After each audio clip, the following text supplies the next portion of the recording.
ধন্যবাদ দেই আজকে যিনি পরিচালনা করছেন এবং প্রারম্ভিক প্রার্থনা করেছেন এবং আমাদের দিদি সুন্দর আরাধনা করেছেন প্রভুর উদ্দেশ্যে, সেই জন্য প্রত্যেককে ধন্যবাদ দিই এবং আজকে যিনি শুভেচ্ছা বক্তব্য দিয়েছেন তাকেও ধন্যবাদ দিই এবং ধন্যবাদ দিই আপনাদেরকে যারা আজকে এই উপাসনায় উপস্থিত হয়েছেন।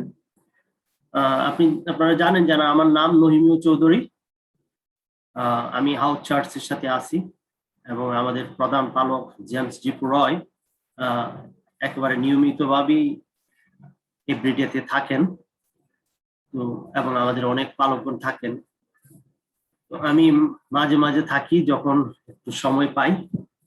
তো আজকে প্রভুকে ধন্যবাদ দিই যে উনি আমাকে মনোনীত করেছেন আমাদের প্রধান পালক এবং এর মধ্য দিয়ে যেন আমি আপনাদের মাঝে ঈশ্বরের বাক্য তুলে ধরতে পারি। তো আজকের যে বাক্য ঈশ্বর আমাকে দিয়েছেন আপনাদের মাঝে তুলে ধরার জন্য, সেটা হলো পিতরের পতন এবং খ্রিস্টের মহত্ব। আপনারা কেউ যদি বলতেন আমার কথা কি আপনারা স্পষ্ট শুনতে পাচ্ছেন কিনা? হ্যাঁ, ঠিক আছে। ঠিক আছে, শোনা যায়, স্পষ্ট শোনা যায়। Thank you so much. পিতরের পতন এবং খ্রিস্টের মহত্ব। কেন আমাদের প্রভু যীশু খ্রিস্ট পিতরকে পতিত হতে দিলেন এবং তার মধ্য দিয়ে কি ঘটলো, সেই জিনিসটা নিয়ে আজকে আমরা আলোচনা করব এবং আমি চেষ্টা করব আপনাদের মাঝে তুলে ধরার জন্য। আসুন আমরা প্রভুর বাক্যের কাছে যাই। যোহন লিখিত সুসমাচার তার 1 অধ্যায় 40 থেকে 42 পদ আমি পাঠ করবো আপনাদের মুখস্বরূপ হয়ে। আমাদের কাছে যদি বাইবেল থাকে তাহলে আমরা যোহন লিখিত সুসমাচার তার 1 অধ্যায় 40 থেকে 42 পদ দেখি।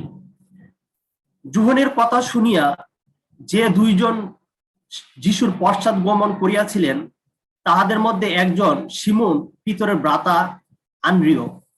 তিনি প্রথমে আপন ভ্রাতা শিমুনের দেখা পান আর তাহাকে বললেন, আমরা মসিহের দেখা পাইয়াছি, অনুবাদ করিলে ইহার অর্থ খ্রিস্ট। তিনি তাহাকে যিশুর নিকটে আনিলেন। যিশু তাহার প্রতি দৃষ্টিপাত করিয়া কহিলেন, তুমি যোহনের পুত্র শিমুন, তোমাকে কৈফা বলা যাইবে, অনুবাদ করিলে ইহার অর্থ পিতর অর্থাৎ পাথর। আসুন আমরা প্রভুর বাক্যের জন্য প্রভুকে ধন্যবাদ দিই। স্বর্গীয় জীবন্ত ঈশ্বর, তোমাকে ধন্যবাদ দিই তোমার এই পবিত্র বাক্যের জন্য। আজকে যে বাক্য তুমি আমাদের জন্য রেখেছো মহিমান্বিত পিতা, সেই বাক্য যেন আমি যারা শ্রোতা রয়েছেন, তোমার সন্তান রয়েছেন, তাদের কাছে তুলে ধরতে পারি। পবিত্র পিতা, এই বাক্যের মধ্য দিয়ে তুমি আমাকে এবং যারা আজকে শুনবেন তাদের প্রত্যেককে তুমি প্রচুর পরিমাণে আশীর্বাদ করো এবং তুমি আমাকে সাহায্য করো, দিক নির্দেশনা দাও, পরিচালনা দাও, যেন তোমার বাক্য আমি উপযুক্তভাবে তুলে ধরতে পারি। আমার দুর্বলতা এবং পাপ তুমি ক্ষমা করো, তোমার দয়া এবং অনুগ্রহের মধ্যে রাখো। এই ক্ষুদ্র মিনতি ও প্রার্থনা একমাত্র ত্রাণকর্তা যীশু খ্রিস্টের নামে চাই, আমেন। আসুন আমরা প্রথমে দেখি যে পিতরের ব্যর্থতাগুলো কি। কিন্তু এখানে আমাদের প্রভু যীশু খ্রিস্ট যদি আমরা দেখি যে 42 পদে শিমনকে যখন দেখলেন তার প্রতি উনি দৃষ্টিপাত করলেন এবং শিমনকে একটি নতুন নামকরণ করলেন, পিতর অর্থাৎ পাথর। আমরা সবাই তা জানি। তো আমার মনে হয় যে আমি যতটুকু জানি যে আর কোনো শিষ্যকে আমাদের প্রভু যীশু খ্রিস্ট প্রথম দেখাতে বা এই নতুন কোনো নামকরণ করেননি। কিন্তু শৌলের নাম পৌল হয়েছিল, সেটা আমাদের প্রভু যীশু খ্রিস্ট করেননি, কিন্তু পরবর্তীতে তাকে সেই নাম দেওয়া হয়েছিল, তার নাম পরিবর্তন করা হয়েছিল, কারণ তার মিশন বা ভিশন পরিবর্তন হয়েছিল, সেই জন্য তার নাম পরিবর্তন করা হয়েছে। কিন্তু এখানে আমরা দেখতে পাচ্ছি যে আমাদের প্রভু যীশু খ্রিস্ট পিতরকে, শিমনকে পিতর বলে নতুন নামকরণ করলেন।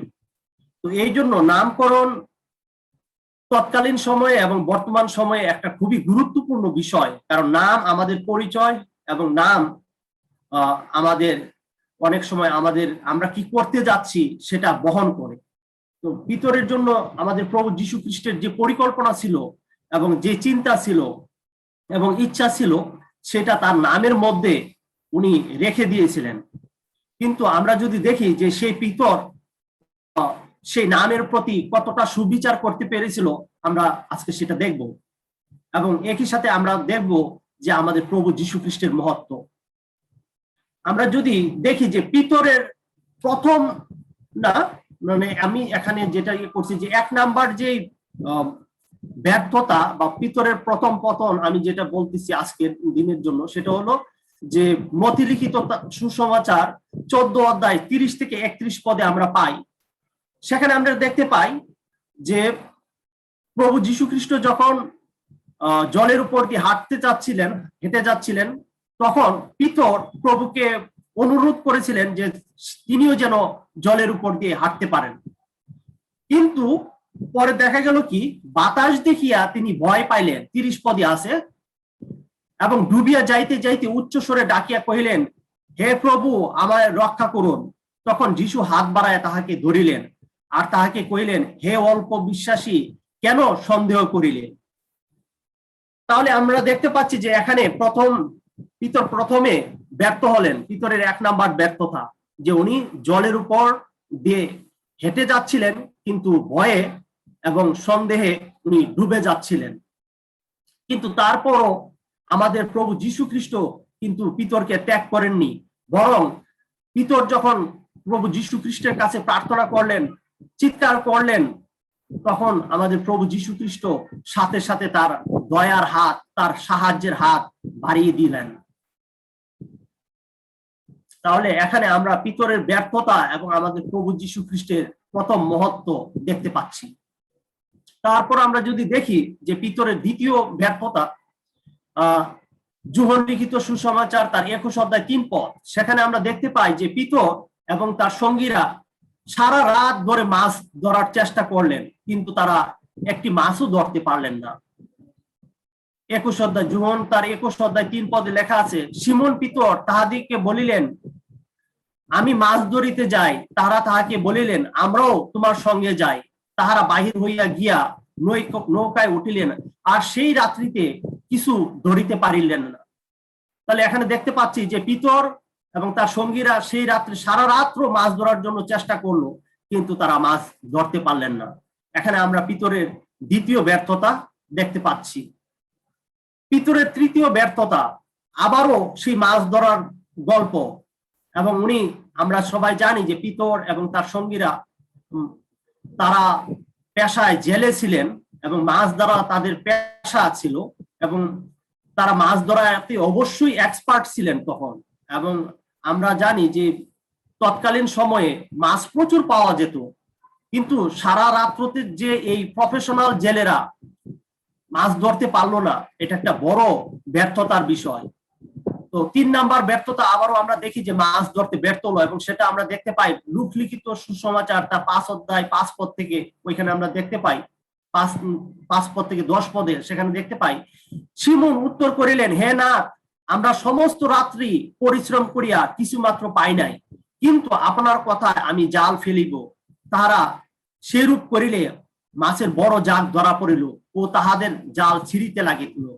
তাহাতে তাহাদের যে অংশীদারেরা অন্য নৌকায় ছিলেন, তাহাদিগকে তাহারা সংকেত করিলেন যেন তাহারা আসিয়া তাহাদের সাহায্য করেন। তারা আসিয়া 2খানি নৌকা এমন পূর্ণ করিলেন যে নৌকা 2খানি ডুবিতে লাগিল। তাহা দেখিয়া সিমন পিতর যিশুর জানুর উপরে পড়িয়া কহিলেন, আমার নিকট হইতে প্রস্থান করুন, কেননা হে প্রভু, আমি পাপী। কারণ জালে এত মাছ ধরা পড়িয়াছিল বলিয়া তিনি ও তার সঙ্গে যাহারা ছিলেন সকলে চমৎকৃত হইয়াছিলেন। আর শিবদের 2 পুত্র যাকব ও যোহন, যাহারা সিমনের অংশীদার ছিলেন, তারাও সেইরূপ চমৎকৃত হইয়াছিলেন। তখন যীশু সিমনকে কহিলেন, ভয় করি না, এখন অবধি তুমি জীবনার্থে মনুষ্য ধরিবে। এখানে আমরা আবার দেখতে পাচ্ছি যে পিতর যখন মাছ ধরতে ব্যর্থ হলেন, তখন আমাদের প্রভু যীশু খ্রিস্ট তাকে এবং তার সঙ্গীদেরকে প্রচুর মাছ দিয়ে আশীর্বাদ করলেন। কিন্তু অন্যরা যখন মাছ নিয়ে ব্যস্ত, তখন পিতর কি করলেন, তার নিজের যে পাপ, নিজের যে দুর্বলতা, সেই দুর্বলতার দিকে তার দৃষ্টি পড়লো এবং তিনি দেখতে পেলেন যে তিনি পাপী এবং তার সামনে যিনি দাঁড়িয়ে আছেন তিনি পবিত্র জন। এবং সাথে সাথে তার প্রতিক্রিয়া ছিল যে প্রভু আপনি আমার নিকট থেকে প্রস্থান করুন, কারণ আমি আপনার যোগ্য না। কারণ আপনি যে দয়া দেখিয়েছেন, আপনি যে অনুগ্রহ দেখিয়েছেন, আপনি যে আশীর্বাদ করেছেন, এই সমস্ত কোনো কিছুরই আমি যোগ্য না। সর্বোপরি আমি আপনার উপস্থিতিতে থাকার যোগ্য না। পিতর তার অযোগ্যতা, পিতর তার পাপ দেখতে পেয়েছিল এবং আমাদের প্রভু যীশু খ্রিস্ট তাকে অভয় বাণী দিলেন এবং বললেন যে পিতর তুমি ভয় করিও না, এখন অবধি তুমি আরো অনেক বড় বড় কাজ করবে। এখন তুমি তো মাছ ধরতেছিলে, কিন্তু এখন থেকে তুমি মনুষ্যদারি জেলে হবে, এখন থেকে তুমি মানুষ ধরবে। পিতর আবারও ব্যর্থ হলেন, কিন্তু আমাদের প্রভু যীশু খ্রিস্ট আবারও তার মহিমা প্রকাশ করলেন এবং পিতরকে আরো অনেক বড় দায়িত্বের কথা জানালেন এবং অনেক বড় দায়িত্ব উনি দিলেন।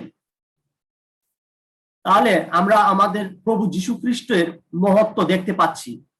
জগতে আমরা দেখতে পাই যে যখন কেউ ব্যর্থ হয় তখন তাকে আর কোনো মূল্যায়ন করা হয় না।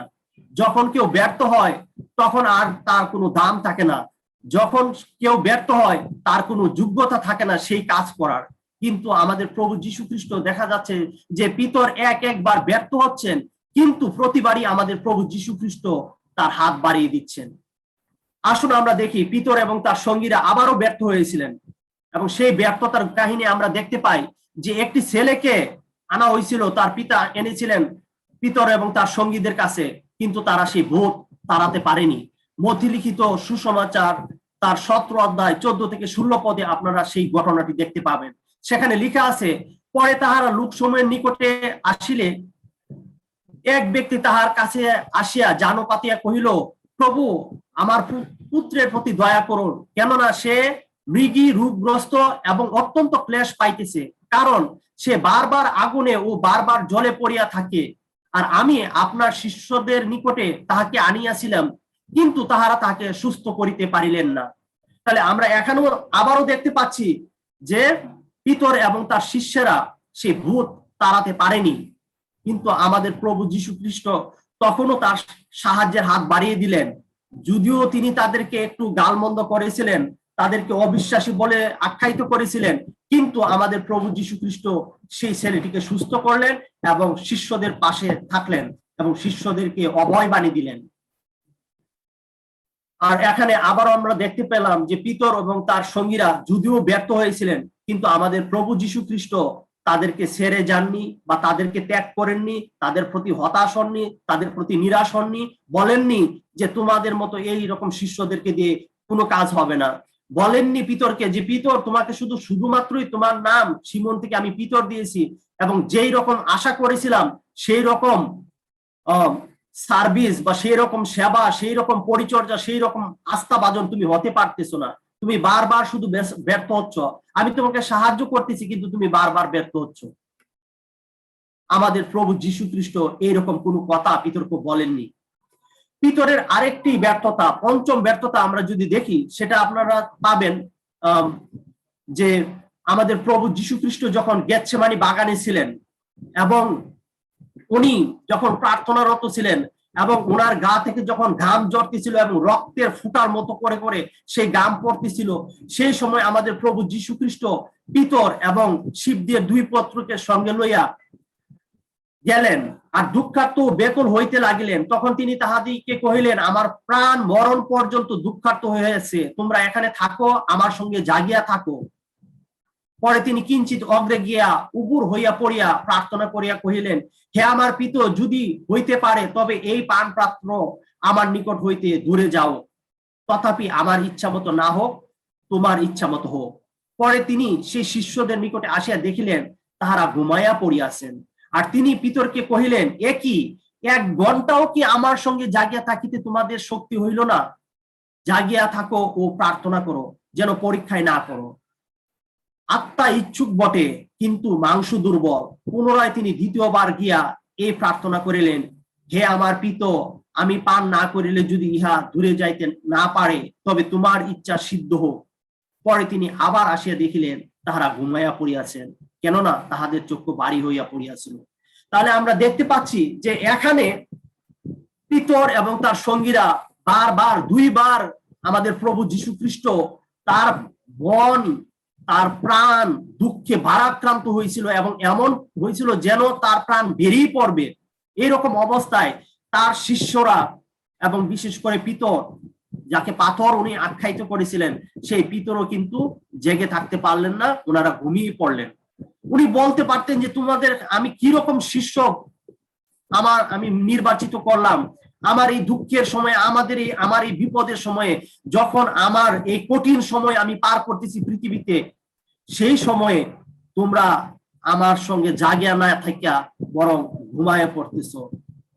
তখনও আমাদের প্রভু যীশু খ্রিস্ট তাদেরকে ত্যাগ করেননি, বরং বারবার তাদেরকে উৎসাহিত করেছেন, বারবার তিনি তাদেরকে সাহস জুগিয়েছেন যেন তারা আমাদের প্রভু যীশু খ্রিস্টের সাথে জেগে থাকতে পারে এবং প্রার্থনা করতে পারে। তাহলে আমরা এখানে দেখতে পেলাম পিতরের পঞ্চম ব্যর্থতা, যে পিতর দুইবার ঘুমিয়ে পড়েছিলেন। পিতরের ষষ্ঠ ব্যর্থতা আমরা দেখতে পাই যে আমাদের প্রভু যীশু খ্রিস্টের একটি ভাববাণী পূর্ণতার মধ্য দিয়ে। আমাদের প্রভু যীশু খ্রিস্ট বলছিলেন যে অর্ধ রাত্রিতে তোমরা সবাই আমাকে ছেড়ে চলে যাবে। তখন পিতর বলছিল সবাই চলে গেলেও আমি চলে যাব না। তখন আমাদের প্রভু যীশু খ্রিস্ট বলছিলেন আজকের এই রাত্রে মুরগ ডাকার পূর্বে তুমি 3 বার আমাকে অস্বীকার করবে। আর লূক লিখিত সুসমাচার তার 22 অধ্যায় 61 পদে সেই ভাববাণী পূর্ণ হয়েছিল। সেখানে লেখা আছে, আর প্রভু মুখ ফিরাইয়া পিতরের দিকে দৃষ্টিপাত করিলেন, তাহাতে প্রভু এই যে বাক্য বলিয়াছিলেন, অদ্য মুরগ ডাকিবার পূর্বে তুমি 3 বার আমাকে অস্বীকার করিবে, তাহা পিতরের মনে পড়িল। তাহলে আমরা দেখতে পাচ্ছি যে পিতর কি করলেন, আমাদের প্রভু যীশু খ্রিস্টের সামনে প্রভুকে 3 বার অস্বীকার করলেন যে তিনি পিতর আমাদের প্রভু যীশু খ্রিস্টকে চিনেন না। তারপর আমাদের প্রভু যীশু খ্রিস্ট পিতরকে তিরস্কার করেন নাই, বরং তার দিকে তিনি তাকিয়েছিলেন। যেভাবে তিনি পিতরের দিকে তাকিয়েছিলেন প্রথমবার, একইভাবে তিনি আবারও পিতরের দিকে তাকালেন, এবং এই তাকানোটা আমাদের প্রভু যীশু খ্রিস্টের একটি দয়া, একটি অনুগ্রহ। তাকে শুধু স্মরণ করিয়ে দিলেন যে আমার ভাববাণী তোমার জীবনে পূর্ণ হয়েছে, কারণ তুমি তোমার নিজের শক্তিতে, তুমি তোমার নিজের বলে কোনোভাবে তুমি আমাকে স্বীকার করতে পারো না। আমাদের প্রভু যীশু খ্রিস্ট পিতরকে আবারও ব্যর্থ হতে দিলেন, পিতর যেন নিজের যে শক্তি, নিজের যে ক্ষমতা, নিজের যে প্রজ্ঞা, তার উপর নির্ভর না করে, কিন্তু আমাদের প্রভু যীশু খ্রিস্টের উপর যেন নির্ভর করে। কিন্তু পিতরের এই বারবার ব্যর্থতার পরেও আমাদের প্রভু যীশু খ্রিস্ট কিন্তু পিতরের বিষয়ে তার মন পরিবর্তন করেননি। তাহলে আমরা দেখতে পাচ্ছি যে পিতর 6 বার, কিন্তু গুনলে আপনার আরো বেশি বার হবে, যে ব্যর্থ হয়েছিলেন। প্রথমে উনি ভয়ে ডুবে যাচ্ছিলেন, মাছ ধরতে পারেননি, যদিও উনি পেশাদার জেলে ছিলেন। আবারও মাছ ধরতে পারেন নাই, যদিও সারা রাত্র উনি চেষ্টা করেছিলেন, এবং ভূত তাড়াতে পারেন নাই, প্রভুর সাথে জেগে থাকতে পারেন নাই, এবং আমাদের প্রভুকে স্বীকার না করে বরং অস্বীকার করেছিলেন। তাহলে আমরা দেখতে পাচ্ছি যে পিতর অনেকবার ব্যর্থ হয়েছিলেন, কিন্তু আমাদের প্রভু যীশু খ্রিস্ট কি করলেন, এত সমস্ত ব্যর্থতার পরেও পিতরকে উনি ধরে রাখলেন, আর সেই পিতরকে উনি মনোনীত করলেন, এবং সেই পিতরকে উনি দায়িত্ব দিলেন। কিন্তু জগতের থেকে এটা সম্পূর্ণ ভিন্ন, কারণ আমরা যদি কোনো মানুষের সাথে এতবার ব্যর্থ হই, বা কোনো অর্গানাইজেশনে বা কোনো প্রতিষ্ঠানে বা কোনো মানুষের সাথে যদি আমরা এতবার ব্যর্থ হই, তখন দেখা যাবে কি সেই মানুষ আমাদেরকে বলবে যে তোমাকে দিয়ে কোনো কাজ হবে না, তুমি বাড়ি যাও, মাছ ধরতেছিলে সেই মাছ দিয়ে ধরো, তোমাকে দিয়ে আর কাজ হবে না, তুমি যাও।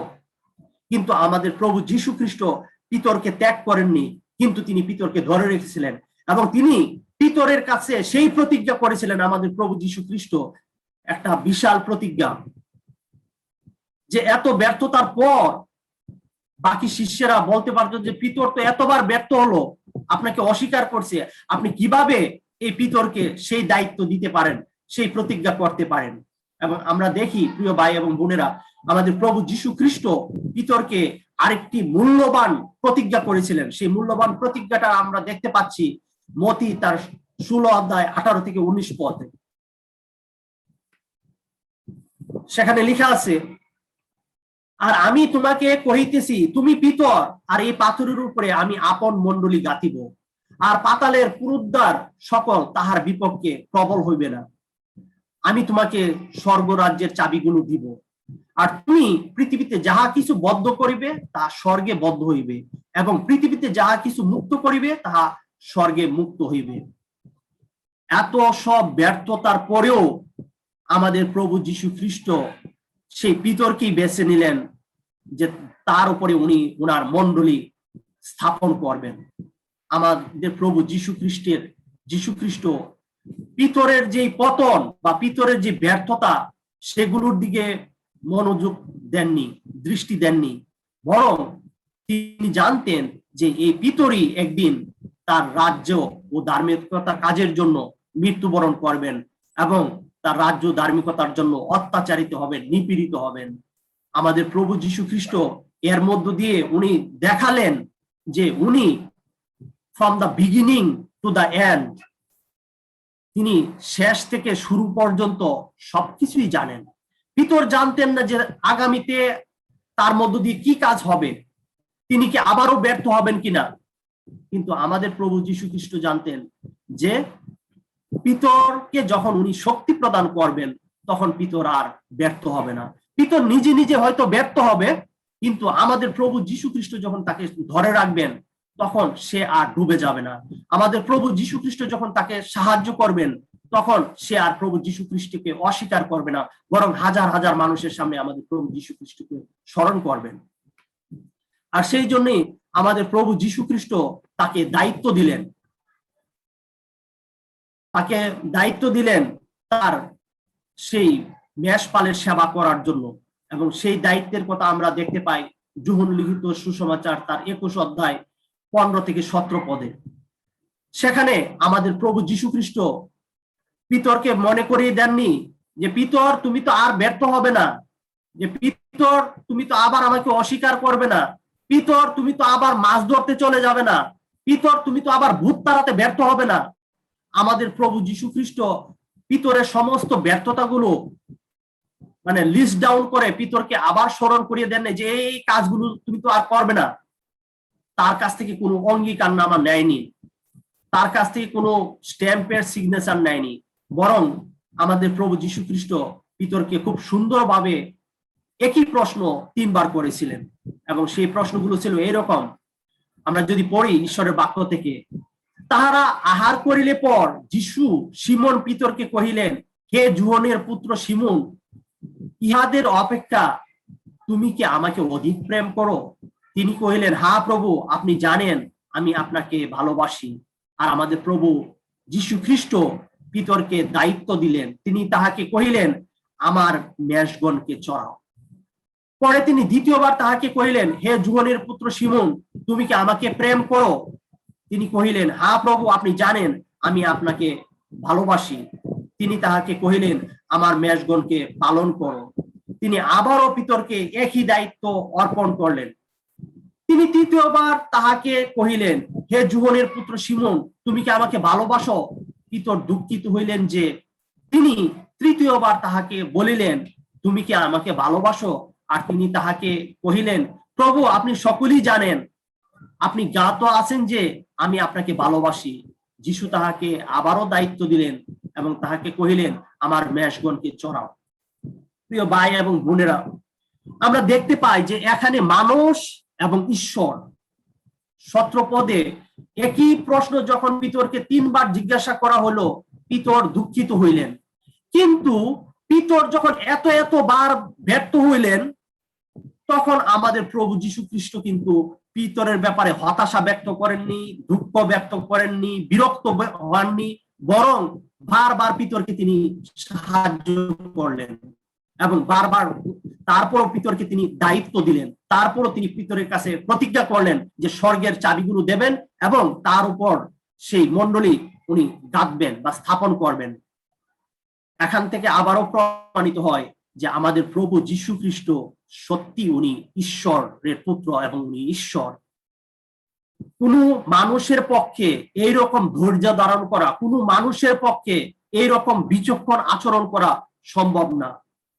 কোন মানুষ ব্যর্থতার উপরে তার কোন দালান বা তার প্রতিষ্ঠান তিনি প্রতিষ্ঠিত করবেন না, কিন্তু আমাদের প্রভু যীশু খ্রিস্ট তার অনন্তকাল স্থায়ী সেই মণ্ডলী এই ব্যর্থতার উপর, ব্যর্থ মানুষের উপর উনি স্থাপন করেছেন।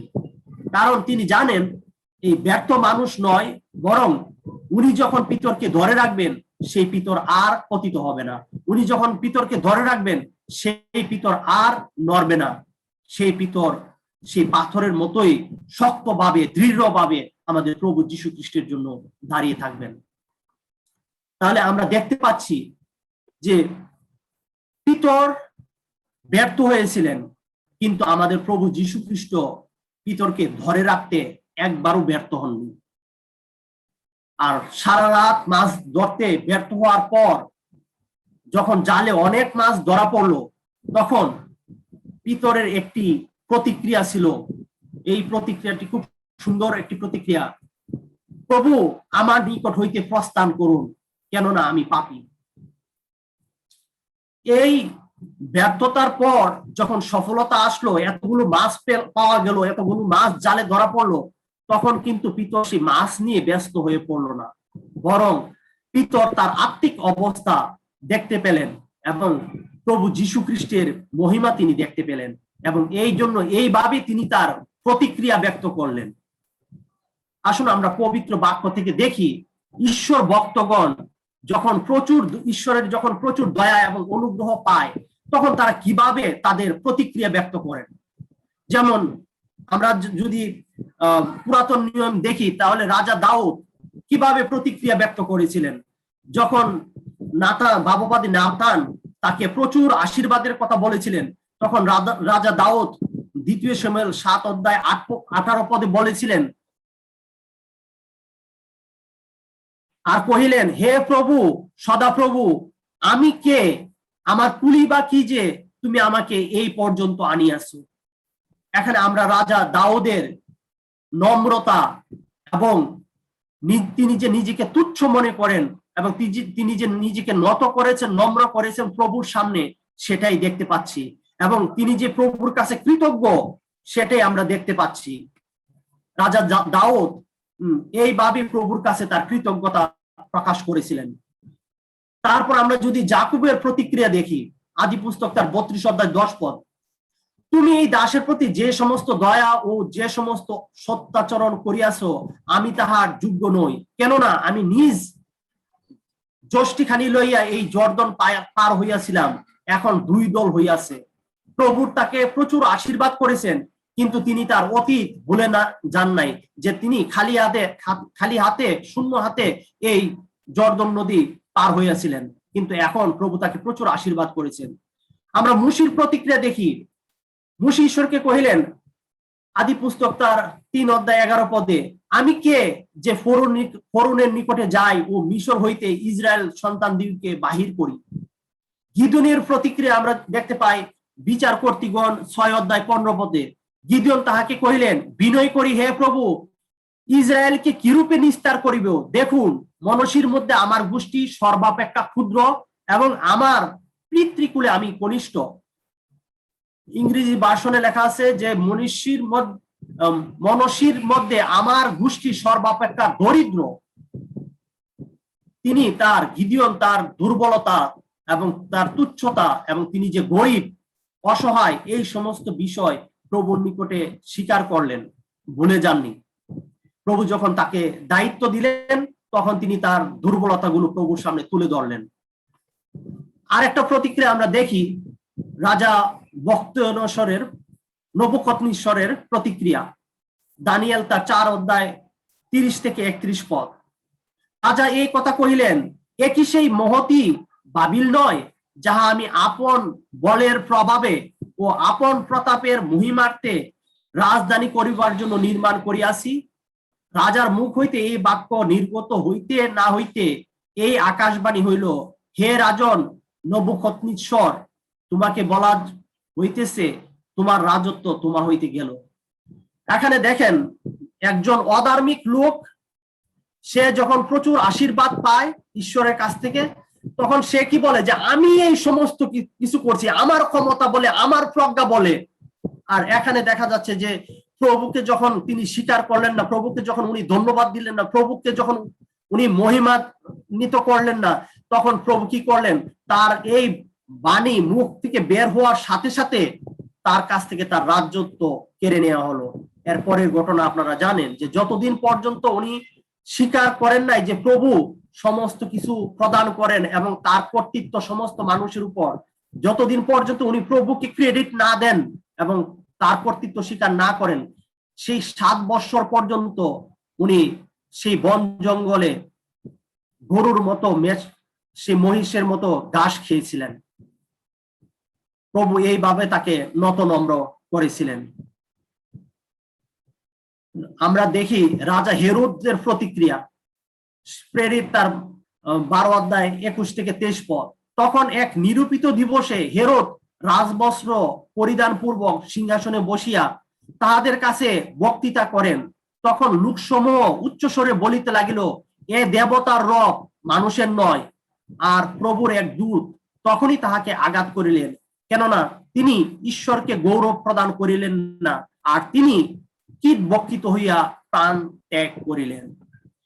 প্রিয় ভাই এবং বোনেরা, আমরা যখন আমাদের সফলতার সময় প্রভুকে যদি আমরা গৌরব না দিই, প্রভুকে যদি আমরা প্রশংসা না করি, প্রভুর কর্তৃত্ব যদি স্বীকার না করি, তাহলে একজন দেখলাম নবুকদনেচ্ছর, উনাকে প্রভু ঘাস খাইতে দিলেন, আর আরেকজনকে কি করলেন, প্রভু কীট পতঙ্গের খাবারে পরিণত করলেন।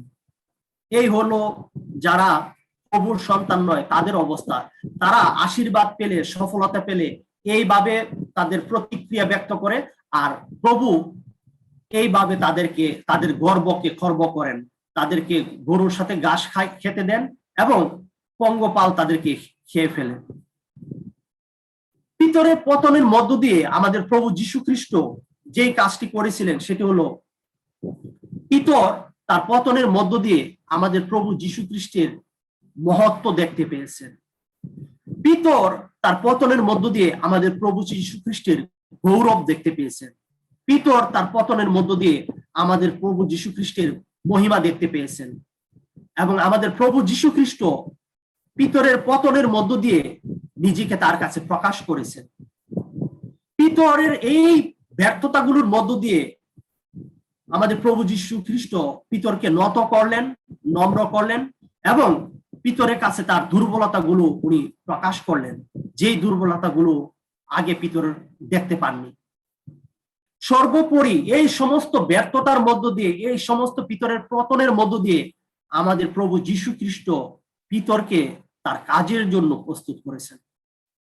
প্রিয় ভাই এবং বোনেরা, আজকে আমরা যারা এখানে আছি, আমরাও যদি আমাদের পতনের বা আমাদের ব্যর্থতার তালিকাগুলো তৈরি করি, পিতরের ব্যর্থতার তালিকাগুলো আমরা হয়তো তৈরি করতে পারবো, কিন্তু আমাদের ব্যর্থতার তালিকা যদি আমরা প্রস্তুত করি, তাহলে দেখা যাবে যে এটা কোনোদিন শেষ হবে না। কিন্তু আমাদের প্রভু যীশু খ্রিস্ট আমাদের এই ব্যর্থতাগুলোকে, আমাদের এই পতনগুলোকে উনি ব্যবহার করেছেন যেন আমরা তার সন্তান হতে পারি, যেন আমরা তার উপর নির্ভর করি, যেন আমরা তার উপর ভরসা করি, যেন আমরা তার উপর আস্থা স্থাপন করি, যেন আমরা তার মহিমা এবং গৌরব দেখতে পাই। আর সর্বোপরি আমরা যেন আমাদের নিজেদের যোগ্যতার উপর, নিজেদের মেধার উপর, নিজেদের শক্তির উপর, নিজেদের ক্ষমতার উপর, নিজেদের বলের উপর নির্ভর না করি। যেইভাবে নবুকদনেচ্ছর বলছিলেন যে আমি আমার মহাবলে, আমি আমার মহাপ্রতাপে এইগুলো করছি, কিন্তু প্রভু সেটাকে সহ্য করেননি, সাথে সাথে তার কাছ থেকে তার রাজত্ব কেড়ে নিয়েছিল। তো আমরা যদি সেই নবুকদনেচ্ছর বা হেরোদ রাজার মতো সফলতার সময় আমাদের প্রতিক্রিয়া ব্যক্ত করি, তাতে প্রভুর গৌরব হয় না, তাতে প্রভুর অগৌরব হয় এবং প্রভু তখন দুঃখ পান। আর আমরা যদি আমাদের ব্যর্থতার সময়, আমাদের সফলতার সময়, সমস্ত পরিস্থিতিতে প্রভুর গৌরব করি, প্রভুর প্রশংসা করি এবং প্রভুর ক্ষমতার অন্বেষণ করি, তখন প্রভু খুশি হন। আজকের এই যে বাক্য আমাদেরকে প্রভু দিয়েছেন, আমরা বিশ্বাস করি এর মধ্য দিয়ে আমরা প্রভু গৌরব, মহিমা এবং আমাদের প্রভু যীশু খ্রিস্ট যে কত মহান এবং উনি যে শুরু থেকে শেষ পর্যন্ত জানেন এবং উনি যে ঈশ্বরের একমাত্র পুত্র, সেটাই আমরা দেখতে পাচ্ছি। ঈশ্বর তার নিজ বাক্যে আমাদের প্রত্যেককে আশীর্বাদ করুন। আমেন।